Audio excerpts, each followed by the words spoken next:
கண்ணனின் தோழர்களே, என் கண்ணனின் பிறந்த நாளை முன்னிட்டு உங்கள் அனைவருக்கும் ஆடைகளை தயாரித்துள்ளேன். நாளை அனைவரும் அதைத்தான் அணிய வேண்டும். அப்பொழுதுதான் அனைவரும் அறிவார்கள் நீங்கள் கண்ணனின் நெருங்கிய தோழர்கள் என்று. கண்ணா, நீ உன் தாயிடம் இன்னும் கூறவில்லை. நாளை உன் பிறந்த நாளை முன்னிட்டு என்ன உணவுகளை உண்ண விரும்புகிறாய்? அம்மா, என் தோழர்கள் சாப்பிடுவதை தான் நானும் சாப்பிடுவேன். அப்படி என்றால் உன் தோழர்கள் என்ன உண்ணுவார்கள்? சித்தி, எனக்கு சூடான பொங்கல் தான் பிடிக்கும். சித்தி, எனக்கு சர்க்கரை பொங்கல் தான் பிடிக்கும். சரி சித்தி, எங்களுக்கு பிடித்தமான பண்டம் கண்ணன் விரும்பி உண்பதுதான். நாளை பிறந்தநாள் உற்சவத்தால் நாங்கள் பாயாசம் சாப்பிடுவோம்.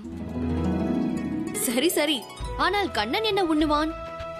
சித்தி, பிறந்த நாளோ எந்த நாளோ கண்ணன் வெண்ணெய் மட்டும்தான் விரும்பி உண்பான். யசோதா, எனக்கு என்ன பிடிக்கும் என்று என்னிடம் கேட்கவில்லையே. உங்களுக்கு பிறந்த நாள் வரும் அல்லவா, அன்று உங்களுக்கு பிடித்ததை கேட்கிறேன். நந்தரி, தாங்கள் நமது குலகுரு முனிவர் கர்காச்சாரியாருக்கு அழைப்பு நீ விடுத்தீர்களா? கவலை கொள்ளாதே, நானே நேரில் சென்று அழைப்பு விடுக்கிறேன். அவர் கண்ணனுக்கு ஆசீர்வாதம் வழங்க நிச்சயம் வருவார்.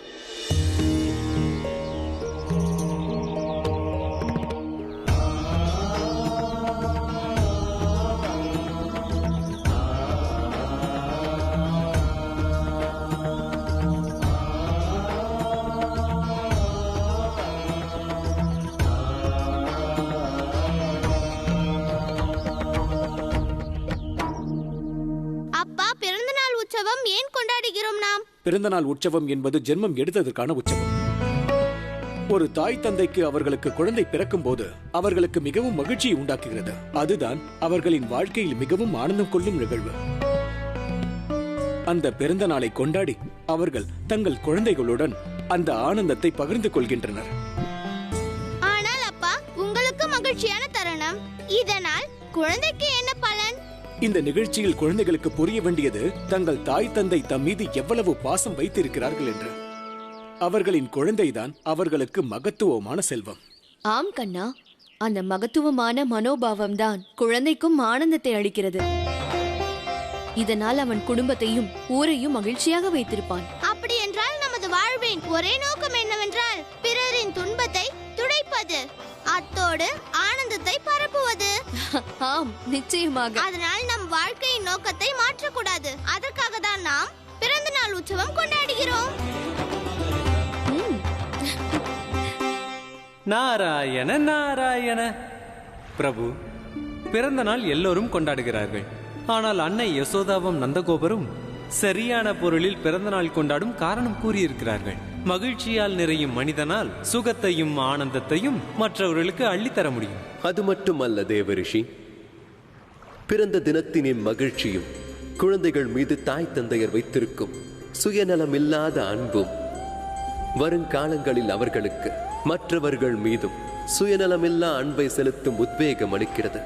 அது மட்டுமல்லாது அவர்கள் பிஞ்சு மனதில் தர்மம், அன்பு, சத்தியம் போன்ற எண்ணங்களை உருவாக்குகிறது. இனி வரும் காலங்களில் ஜென்மாஷ்டமியின் இந்த வழக்கம் இவ்வுலக மக்கள் அனைவருக்கும் பரமாவதாரம் ஸ்ரீ கிருஷ்ணருடைய சுயநலமில்லா அன்பை எடுத்துரைக்கும். அதன் பலனாக சமூகத்தில் தர்மமும் அன்பும் தலை தோங்குவதற்கு காரணமாகவும் அமையும். சத்திய வாக்கு பிரபு, சத்திய வாக்கு.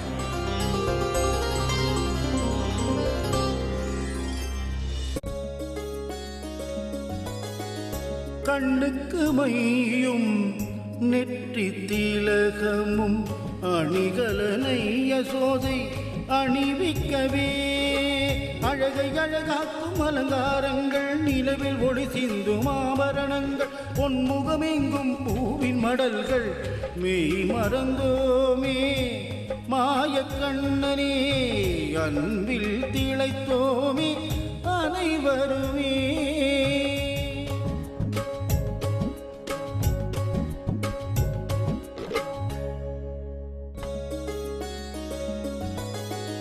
கண்ணுக்கு மையும் நெற்றி திலகமும் அணிகலனை யசோதை அணிவிக்கவே அழகை அழகாக்கும் அலங்காரங்கள் நிலவில் ஒளி சிந்தும் ஆபரணங்கள் பொன்முகமெங்கும் பூவின் மடல்கள் மெய் மறந்தோமே மாயக்கண்ணனே அன்பில் திளைத்தோமே அனைவருமே. ரோகிணி அக்கா, அவன் எனது பிள்ளை. அவனுக்கு தானே பிறந்த நாள் கொண்டாடுகிறோம். ஏன் இவர்கள் அலங்கரிக்கிறார்கள்? யசோதா, கோபிகைகள் நமது கண்ணனை எவ்வளவுதான் அலங்கரித்தாலும் அவனுடைய அன்னையான நீ உனது கரங்களால் கண்ணனுடைய தலையில் இந்த மயிர்பேலியை சூட்டாதவரை அவனுடைய அலங்காரம் முழுமையடைந்து விடுமா என்ன?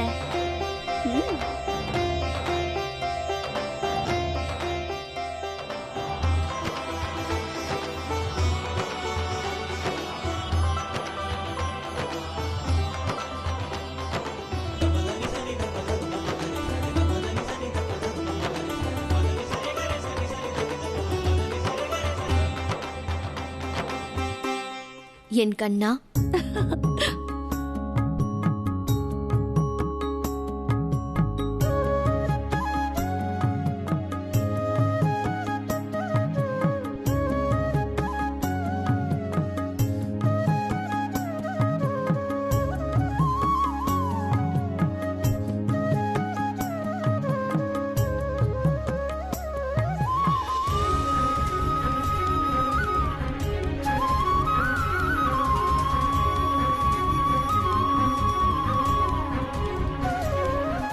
என் கண்ணனுக்கு எந்த திருஷ்டியும் படக்கூடாது. நாராயண நாராயண. பார்த்தீர்களா பிரபு, 2 அன்னைகளும் ஒரே நேரத்தில் கண்ணனின் பிறந்த நாளை கொண்டாடுகிறார்கள்.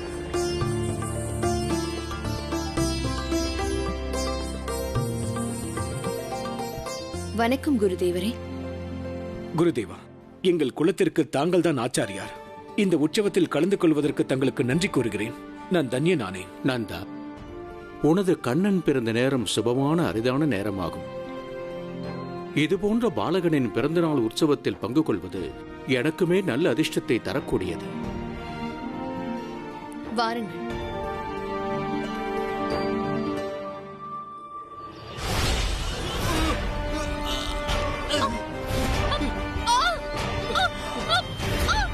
நாராயணன், தேவகி மைந்தன் நாராயணன் எங்கிருக்கிறார்? நாராயணன் அறியாதவன், அது பற்றி அறியாதவன் இவன். இவர்களுக்கு தேவகியின் 8வது மைந்தன் பற்றி தெரியாது.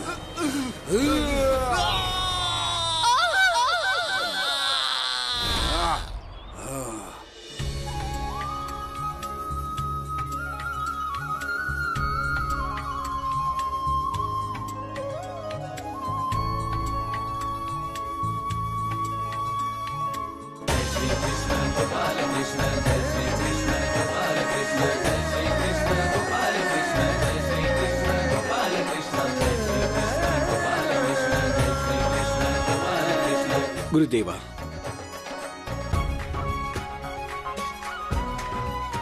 கண்ணனின் 5வது பிறந்தநாள் உற்சவ சடங்குகளை தாங்கள் தான் முன்னிருந்து நடத்த வேண்டும்.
சொல்லித்தான் ஆக வேண்டும். அனைவரும் சொல்லித்தான் ஆக வேண்டும் தேவகியின் 8வது மைந்தன் யார் என்பதை. நாராயணன். நாராயணன் என்றால் மரணம்.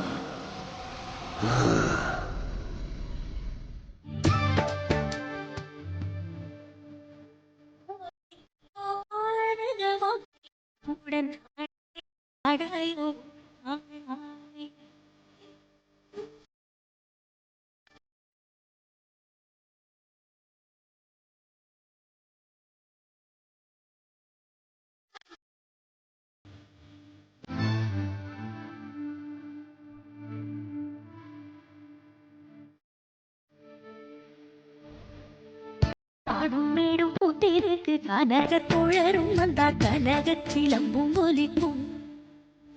காடும் மேடும் பூத்திருக்கு கனக தோழரும் வந்தார் கனக சிலம்பும் ஒலிக்கும்.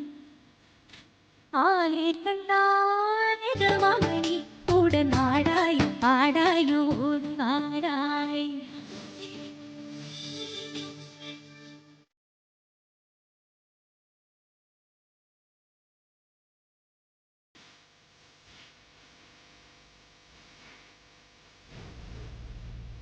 அனைவரும் மடிந்துதான் ஆக வேண்டும்.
பிரபு, இது என்ன பேரழிவு? அதுவும் கண்ணனின் பிறந்தநாள் உற்சவம் அன்று. ஏதேனும் செய்யுங்கள் பிரபு. அம்மா, அம்மா எழுந்திருங்கள் அம்மா. அம்மா, தந்தையே எழுந்திருங்கள் தந்தையே. தந்தையே, தந்தையே, ரோகிணி தாயே எழுந்திருங்கள். குருதேவா எழுந்திருங்கள். குருதேவா, குருதேவா, அனைவரும் மயங்கி விட்டனர். குருதேவா எழுந்திருங்கள். கண்ணா, இது யாரோ ஒரு பிரம்ம ராட்சதனின் கொடூரமான குரலால் நிகழ்ந்திருக்கிறது. கண்ணா, ஒரு பிரம்ம ராட்சதனின் பல வருட சித்திரவதை, பெரும்பலி, பாவம், அதர்மம் இவைகளின் அமங்கலமான ஒளியின் காரணமாக அனைவரின் உயிரும் அபாயத்தில் உள்ளது. இந்த அபாயத்தை எப்படி தவிர்ப்பது குருதேவா? நான் என்ன செய்ய வேண்டும்? கண்ணா, இனிமையான ஒளி. கண்ணா, இந்த உலகத்தின் எல்லா ஒளிகளையும் விட இனிமையான ஒளியால் மட்டுமே அனைவரின் உயிரையும் காப்பாற்ற முடியும். குருதேவா, குருதேவா, குருதேவா. நாராயண நாராயண. பிரபு, இப்பொழுது நந்தகுமாரரின் இறுதி நம்பிக்கையும் போய்விட்டது பிரபு. பிரம்ம ராட்சசன் ஸ்ரீதரின் அசுரத்தனமான கொடூரமான குரலால் முனிவர் கர்காச்சாரியும் மூர்ச்சையடைந்து விட்டார். நீங்கள் ஏதேனும் செய்யுங்கள் பிரபு. ஆம் பிரபு. பாலகன் நந்தகுமாரர் இந்த உலகத்தின் மிக இனிமையான ஒளியை எந்த விதத்தில் இனம் கண்டுகொள்வார்? தேவி, தேவைகளே புதிய எண்ணங்களை உருவாக்குகின்றன. காலமே அதற்கு சாட்சி. மனிதனுக்கு எப்போதெல்லாம் அச்சுறுத்தல்கள் நேருகிறதோ அப்போதெல்லாம் அந்த ஆபத்திலிருந்து தப்பும் உபாயத்தை மனிதர்கள் சுயமாக கண்டறிந்துள்ளனர் தேவி. சத்தியமான வாக்கு பிரபு, சத்திய வாக்கு. இனிமையான ஒளியா? உலகத்தில் எல்லாவற்றையும் விட இனிமையான ஒளி.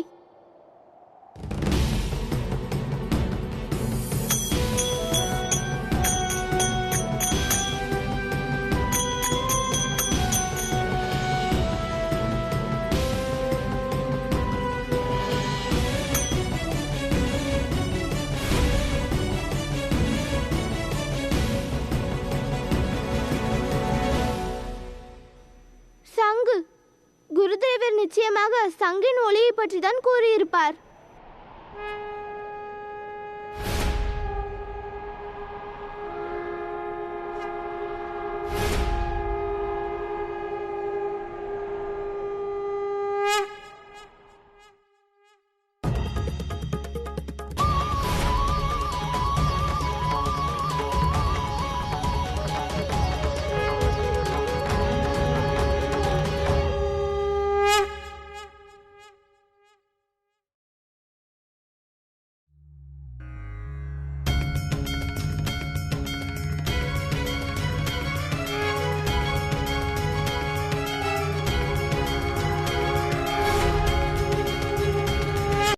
ஆனால் பிரபு, பஞ்சஜன்ய சங்கியின் ஒளிதான் இந்த உலகத்திலே புனிதமான ஓசையாகும்.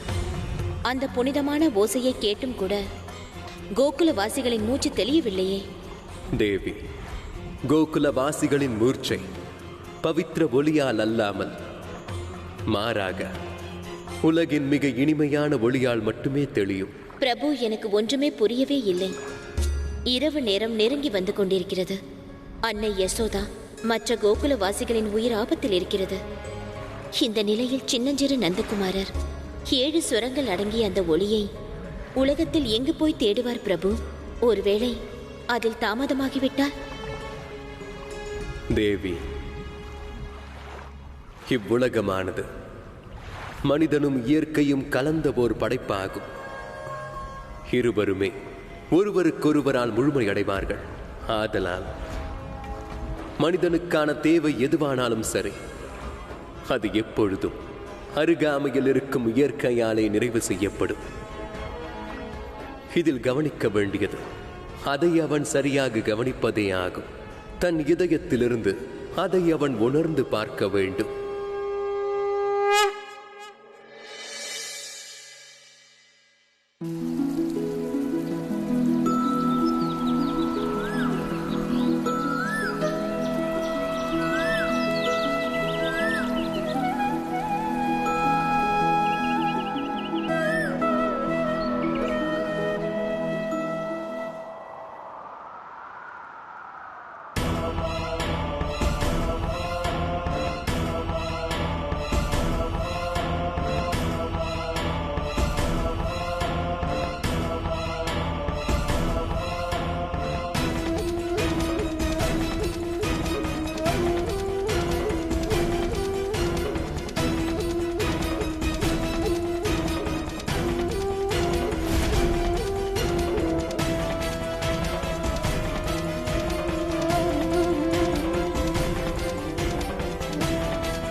நாராயணன், நாராயணன், இப்போது எனக்கு தெரிந்துவிடும் தேவகியின் 8வது மைந்தன் எங்கிருக்கிறான் என்று.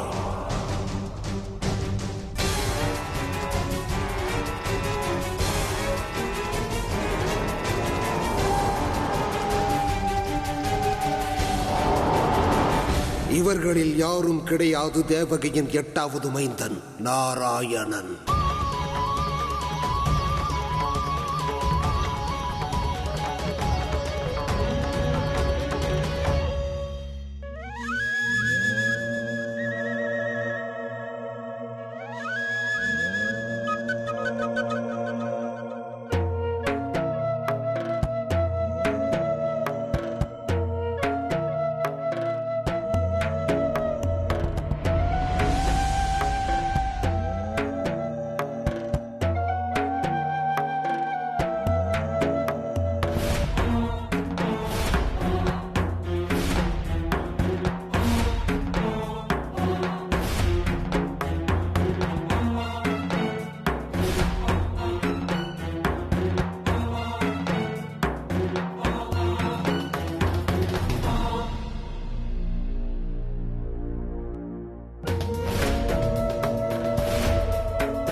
இந்த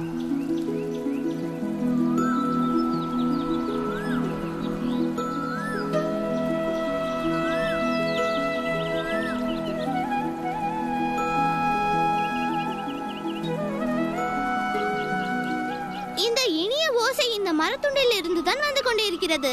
எனக்கு என்னவோ நான் இதை தேடுவது போல் தெரியவில்லை. இதுதான் என்னை தேடிக் கொண்டிருக்கிறது.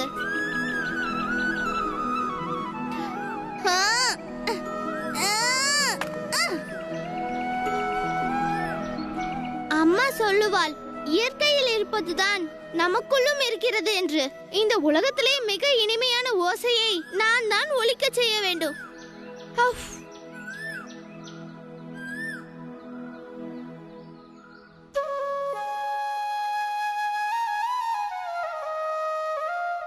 Thank you.